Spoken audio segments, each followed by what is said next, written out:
picture yourself as a young teenage girl being in the juvenile delinquent system, and through therapy and counseling, finding out that as a younger child, you experienced child abuse, sexual abuse, and that created who you were becoming as a teenager. You were insecure, you dealt with imposter syndrome, and you felt like you were not good enough.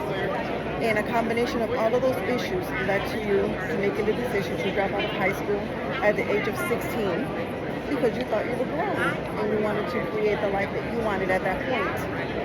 As you decided to mature, life happened that led you to do things that you should not have been doing as a teenage person. You got involved with the wrong people, wrong places, experimenting with drugs and alcohol. That led you to become a teenage mother and experience domestic violence at an early age. Domestic violence as far as physical.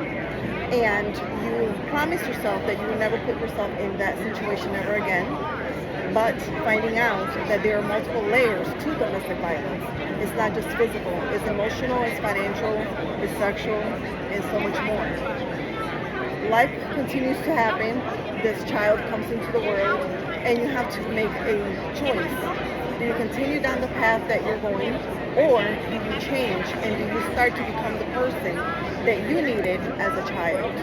The role model, the motivation, the person that you can trust and that you can confide in and get advice, life advice.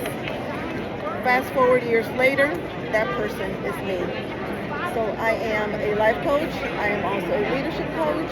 I've co-authored 14 plus anthologies sharing bits and pieces of my story. And I continue to pour into particularly women because I'm a woman. And my ultimate goal is to become the person that little Marianne needed. So if you listen to my podcast, if you read any of my books, if you follow me on social media, you will often see that everything that I do is about little Marianne, empowering her, letting her know that she turned out okay in spite of everything that life handed her. And when she looks in the mirror today, she knows that she is more than enough, and that the choices that her family made, that her parents made, they don't dictate who she is, they are a part of her. And her story continues to evolve and be written. Very nice. Awesome.